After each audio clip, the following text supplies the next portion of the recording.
even the creator didn't believe I'd be able to do what I said I was gonna do. We did a video before this, and I'll break down that one in another video because that one has almost 800,000 views. So I was right back to back. But when I first saw 1 million views, like, it was celebratory. This is not my first time doing 1 million views. This is my first time doing 1 million views long form.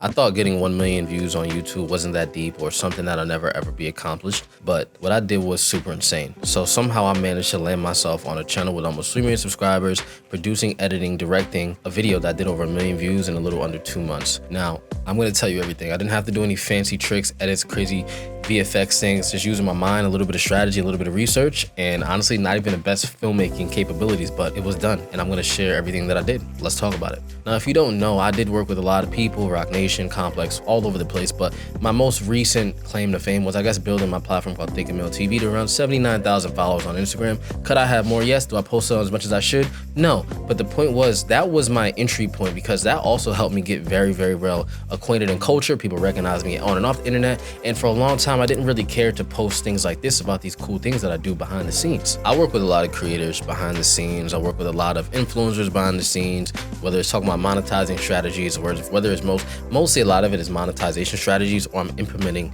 systems for creators who then have long-term brand growth. And this is how I kind of landed on a huge channel this big. But there's a few things that this opportunity taught me, and one of it is that no matter how big the subscriber base is, if you have bad videos, you have bad videos, because the channel was dramatically underperforming for the large subscriber count that it did have. And that's when I saw the golden opportunity to jump in on this channel and take over. And I'm going to break it down in steps, but I also want to talk about a little bit how we got into this opportunity so you can really understand the landscape of the whole situation. Let's get into it. So first, how did this channel land in my lap to even accomplish these things? So me, I do have a really, really good network, I would say. So I had a friend of mine who was working with him, this creator, on a different type of level, like more of a brand manager level, and he was asking me about, you know, content and questions about the content, and I guess they weren't really touching the YouTube channel. So this situation was like ideal, like a real estate investor who finds a perfect broken house in a perfect neighborhood, and when you fix it up, it's just gonna print you unlimited money. So we kind of decided to get on the phone together, talk about a little bit of what I've done. So when they bought me the channel, what was the first thing I noticed? That there were almost 2.8 million subscribers on this audience, but it was literally a broken channel. And there were videos only doing 1,000 views, 2,000 views, 3,000 views. So I said, yo, I looked up my data, I used some tools that I have, and I was like, hey, this channel could be making anywhere from like 500,000 to $1 million a year. Like, what are we doing? We're sitting on a gold mine here. So I came in on what we call an equity participation situation, where I didn't ask for any upfront money. I didn't ask for a retainer. I just asked for equity in the channel. And usually when you have a network large enough where you can get access to powerhouses at this level when it comes to influence and social media, you can kind of land situations like this. So when I came in on an equity participation, my goal was to only make videos that get 1 million views and up, because certain niches can do certain things that I just couldn't do as a personality or as a talk show host. Off the rip, it probably would have took me a few years. So this was a strategic move for me, but there were implications and things that had happened that made this journey very tough. So I noticed something, that this creator wasn't really catering to the potential that this channel had. And I'm a big believer in YouTube. I like to call myself a content producer, because we are in an age where you do need producers for high level YouTube and high level self-made content. Like at a point in time, like in the music industry and the film industry, certain producers who are known to make hit shows, they'll get paid big money up front by a big network like a Netflix or an Amazon to just go produce a bunch of TV shows and get them to the network. Like a Netflix or someone will make a series, they'll get a bunch of money up front and just go develop more hit shows. And that's usually how you see a lot of these bangers on Netflix, because of producers. Now me, I was like, in that industry, it's a lot different. I come from the film industry. I said, what is the future? The future to me was acquiring YouTube channels and working with creators who have big platforms that they operate independently, but do not have a team around them to maintain the big system that can be YouTube if it's done correctly. Like even in Mr. Beast, for example, he has a full staff, hundreds and hundreds of employees. This machine cannot operate by himself. And me, I saw that as an opportunity to start helping creators operate and scale their platforms better. Me as a filmmaker, editor, producer, scriptwriter, SEO, marketing person, a strategist, all these elements, I had to learn, what can I do with that in this content era going forward? And how do I combine all of this and create a career for myself? Now, I'll be honest, guys, when I first did this video, even the creator didn't believe I'd be able to do what I said I was gonna do. You know, because when I did the video. We did a video before this, and I'll break down that one in another video because that one has almost 800,000 views. So I was right back to back. This one just happened to perform better because we learned from our mistakes showing the first video, and I'll break down the editing process, all that cool stuff later down in the line. But when I first saw 1 million views, like, it was celebratory. This is not my first time doing 1 million views. This is my first time doing 1 million views long form. A lot of creators always like, yeah, like I've did like 13 million views. Like I used the trending audio and I used like a cool scroll stopping hook and I got like 14 million views on a reel doing some brain rot stuff. And I'm like, hey, cool. Like, have you ever did 1 million views on a video longer than 10 minutes? No. Okay, so maybe you shouldn't talk to me. But that's all cool and dandy. But my point is this, when I first did it, everyone was like, yeah, you know, this might not, we'll see what happens. But I noticed something because I had a click-through rate. Like click-through rates on YouTube go by percentages. So you can get anywhere from like 5s to like high 20s, and the video was like in the high 20s, like of a percentage standpoint, and the YouTube backend was telling me like, yo, this is a high performing video compared to the last 6 months to a year worth of content on this channel. So I knew we did something, but it was a slow burner and it took a while to rise, and we saw 800,000, 900,000, and then finally it crossed 1 million, then 1.1 million. We were like, holy shit, nobody can say they got 1 million views on a YouTube video without, like, it's just insane to think that, like, I'm not even a big YouTuber, but completely down to what everyone was saying in the entire video was me. And this was like a fucking set of 7, 8, 9 people, and I'm operating 3 cameras by myself. It was insane. But it was a very humbling experience when you realize majority of people will never ever hit 1 million views on a YouTube video. And the fact that I did it, I just feel like I had to come back and share all of this information with you guys because it's totally possible. Now, there were some lows. Initially acquiring this channel, what I usually do is I audit a lot of platforms. People kind of bring me on to consult. Like I talk to big TikTokers who don't know how to transfer these 1.2 million follower platforms into long form content. Now, typically me, I can only work with a certain influencer because these strategies don't really work. I mean, I could work with a new brand that's coming off the ground, but for the most part I can't, because you have to have a certain follower count, you have to be doing a certain amount of views per month, and then most times you have to already have a monetizable platform that has room for growth. So when we do implement strategies or come in on production, we can actually help you scale. But if you don't have that, you have like 2,000 followers, you're like, hey bro, I want to blow up, I'm just really not the guy for you. But there's always ways I can give you advice to get to a certain place, but I can't acquire your channel, build it up, produce content, script your videos for you, and give you that big boost that you need to start earning heavy. But with this channel, it was like literally a gold mine because the room for growth was there. We had like 100,000 plus people with post notifications on, and just sitting there. There were certain ways of monetizing that weren't even activated yet. For example, like YouTube Premium, or like just the membership options that YouTube has, which comes in like 3 tiers to just make $2 a month off of 10 people, 10,000 people. All these different elements were just sitting there and being untouched. It's almost like someone's just throwing cash out of the window. Now, here's the first step in pulling 1 million views on someone else's channel.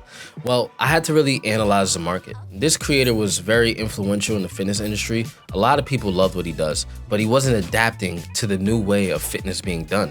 So me, as a producer or whatever you want to call it, I had to use my expertise and make all of that a possibility. Now, a lot of times with creators and influencers, this is how I spotted this market gap in terms of content and big influencers not having the proper producers, that they don't know when to shift, or they don't know how to curate the content that's shifting.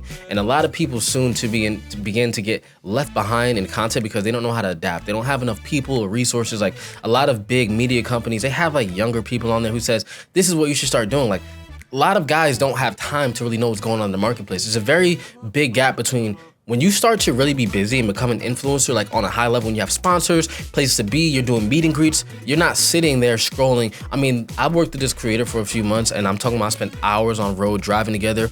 You don't really see them scrolling the internet too much. So they don't really know what's going on. People send them things and recommend them things. So me as a content producer, I had to come in and say, all right, there's a gap here. If we make this type of video, we incorporate your personality, but we have to do it in this exact way. So the first 2 videos we did were based around the trend on the versus thing. It was a bodybuilder versus series going on, and it was a really unique perspective. People have been doing these for a long time, but for some reason the rise had to come back. I said, how can we change? How can we do what's already being done, but change it and equate it to this person's brand specifically and script it out to match his energy versus doing what these other people are doing and making it just like their videos. I was like, no. And there's always a gamble when you try to copy people's videos because sometimes they don't perform that well. So I was like, how can we make this video unique? So we did our first one, which is bodybuilder versus kung fu. And that was the testament that I knew what I was doing because no one has done a kung fu bodybuilder, a kung fu versus bodybuilder fitness video. And it wasn't too much about like being strong. It was literally stepping into the world of that kung fu master and seeing a bodybuilder do super unique things. And this is what I wanted to highlight as a producer. I wanted to say, hey, yo, what would be cool to see?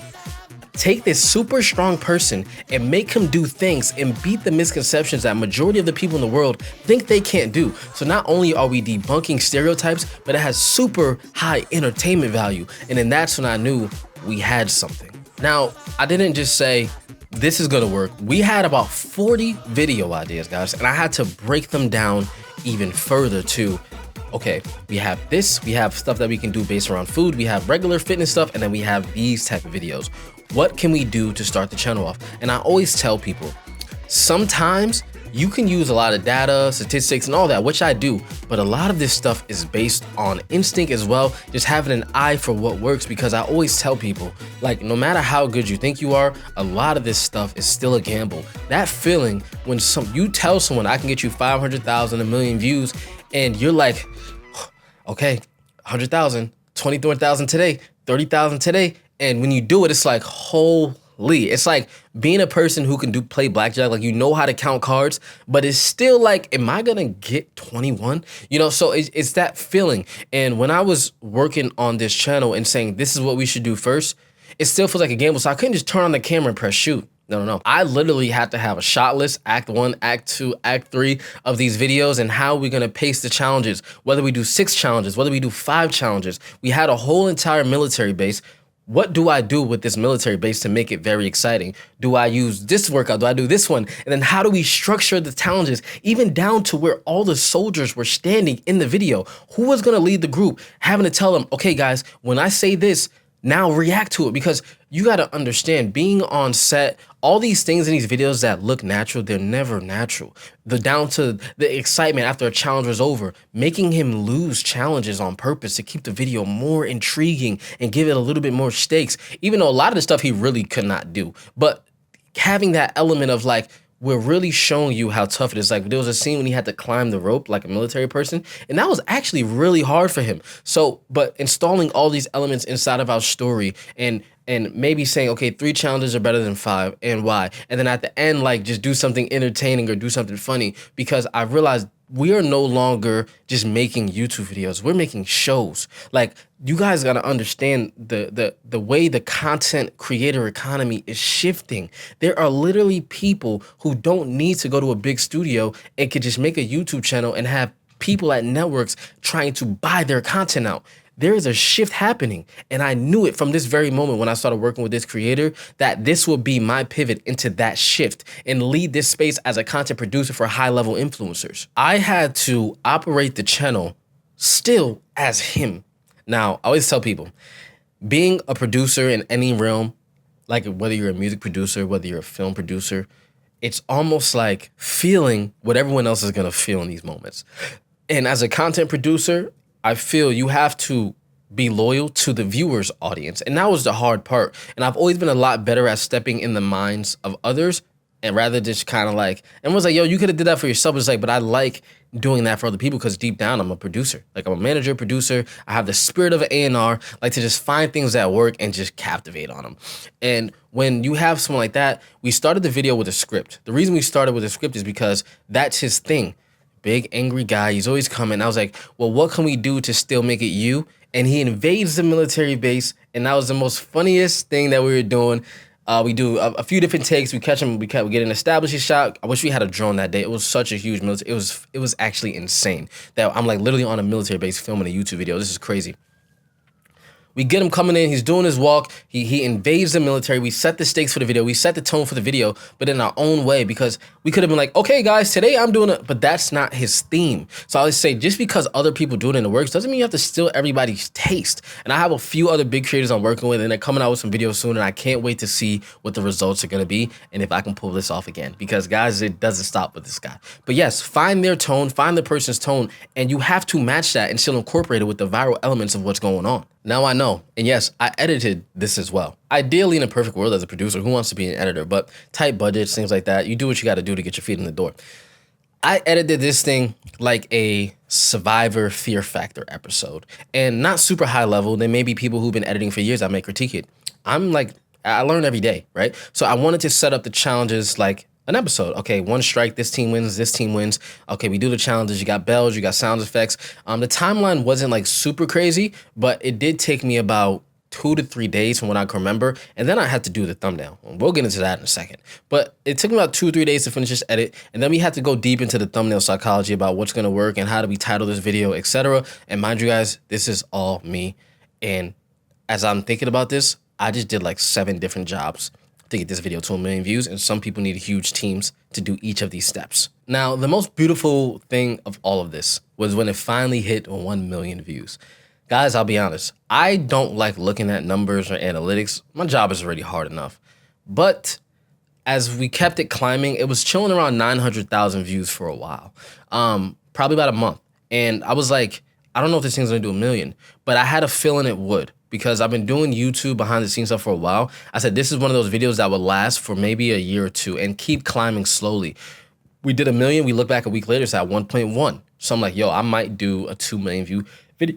But even 1.5, I'll take that, because like that's an accolade I can claim forever. Like, yo, I produced a video that did 1 million views. Like, if you were to do, as a producer, if you were to like produce, like if you look at all this stuff that's on Netflix, majority of that stuff doesn't really get streamed, because there's like sleeper movies like sitting in the outskirts and like doing 300, 400, 5,000, 100,000 streams on maybe Netflix is like, yo, that's like a win maybe, I guess. But the budgets are so big, it's kind of like, do you recoup? But it's like, with me, it's like, yo, I did 1.5 million on something, and it's like, holy crap, that's insane. Because if you look at the numbers on the breakthrough of that, it's almost like, wow, that doesn't really happen to everybody, despite what it seems. And when you're like an indie creator and you're just young coming up and putting all your skills to use and you see the results, it's like, holy crap, this is fucking dope. But anyway, so when we did 1 million views, everyone was pretty excited. I mean, he hasn't done 1 million views in a long time. And I think after we stopped working on the channel, the views kind of went back down and started plummeting again. But I was just happy to say that I was able to do that and showcase the ability that I have. And it opened a lot of doors for me that going forward, you know, people understand the ability. And when you do something like that, it makes people trust you. Like with channels that I've created for myself, I'm not looking for 2, 3, 4, 5 million subscribers, because I like to do everything super niche. So for me, if it's like, if I can acquire channels or work with creators who have big channels that are not really tapping into the market they can, that's more where my expertise lies. And that's why I found a gap in the market and room for opportunity, because every creator wants to grow. But if you know how to filter out which creators work for you, then you can possibly do great things. And there's room for content producers in this economy now. But I always tell people, like, if you're a creator who's not getting the views or getting the responses you want from the internet, it's probably not you. Like, it's just about the strategy. It's about the execution. Like, I'm not even a more talented filmmaker than half the people out there, or the most talented producer than half the people who've done big stuff. But like, numbers and proof is always just proof that it doesn't matter how good you are. If you can execute at a high level and strategize at a high level, that's when you become great, because no one can take that away from me. Now I have in talks with labels to help them out, all types of different people, because people need this help. Everyone is not super successful online, and it takes people a long time. But even if it's you keep working, you keep grinding, you find your niche, and don't try to just be like everyone else. Find your unique voice, but give people what they're looking for. Answer the questions that people have, because mind you, I heard a good quote that says 91% of people are creating at a high level and 99% of people are consuming. So despite what we believe that majority of the internet is super successful, it's just not true. Like, if you type in something on YouTube and then you go to like the newest, like, you will see how creators are suffering. So even if you can break through to become on that first page of YouTube, I don't care if you didn't get 1 million, 100,000, 200,000, you're doing fucking great. If you can get 10,000, 5,000 views consistently, 2,500 views consistently on a niche audience, bro, you're a rock star. So I need you guys to reframe your mindset from a person who's done 300,000 views to a million to 1,000, 2,000 on videos that took me all night because I'm cutting down clips. Like, and to me, who's done 2.5 million views in 24 hours on an Instagram reel, like of me just talking, and 9 million views on an Instagram reel of me just talking and going back and forth with celebrities and getting recognized by the greatest people on earth, and I'm resharing my stuff. Guys, the more niche you are, the less you have to go viral. Now, remember, this is no MBA club. You don't need an MBA to make money online. And I want to make sure that you don't have to feel that way. So just do me one favor, leave a like on this video just so we can get more exposure and more people can see it, because hopefully this changes someone's life. Because if I can do it, guys, trust me, you can do it too. I'm gone.